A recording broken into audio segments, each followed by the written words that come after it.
If you can do one thing when you're investing, it would be to remove yourself from the emotional side of investing as much as possible. Okay. Set up your own system so that you take yourself away from the investing process. Become a monk.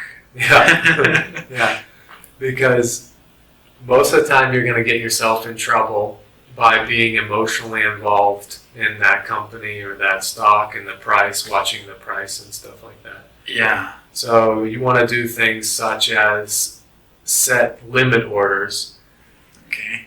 Whenever you buy a stock, you buy it automatically whenever it crosses your price. Whenever you sell a stock, you sell it automatically by setting the limit price. Is this something that these are functions online, or is this? Yeah, Okay. with your online broker, they all have the same thing, and you could just set a limit order instead of buying it at the market price. So with the market price, you would just be watching it and you click buy and it just buys at that moment. And there's no certainty that you're going to get it at that price Oh, okay. because within that split second, the price could have jumped 5% or went down 5%. Okay. So there's no guarantee. Never buy market price then. I almost never, except when I've been really stupid. Mattel. Yeah. Which you did go up 10 cents, right? Yeah, That's what you said. Yeah.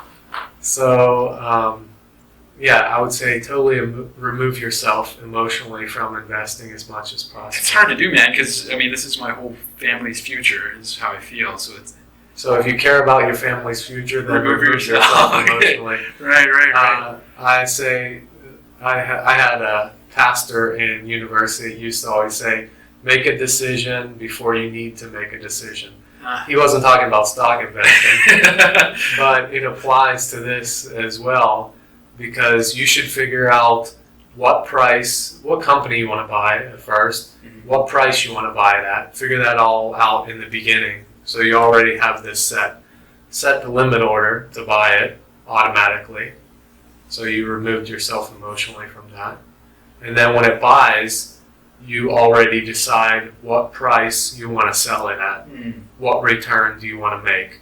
So you can say, well, a 5% return would be good for me. And I think I could realistically make a 5% return with this stock. Because I looked at the chart and what the price has done, within 1 month or 2 months, depending on how much time you want to sell it. You might say within 1 year, it typically goes up 5%.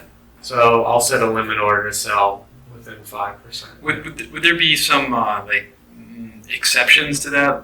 For example, if you realize, I don't know, I guess that's kind of buying into the emotional part of it, but maybe tapping out somehow, like you realize you miscalculated something, Mm-hmm. and so you decide to sell, even though.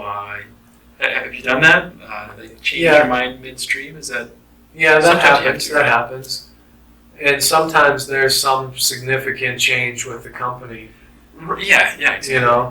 But most of the time it's not true. Most of the time if you sleep on it for a night and come back to it, then you'll figure out that it was just an impulse or just an emotion, Okay.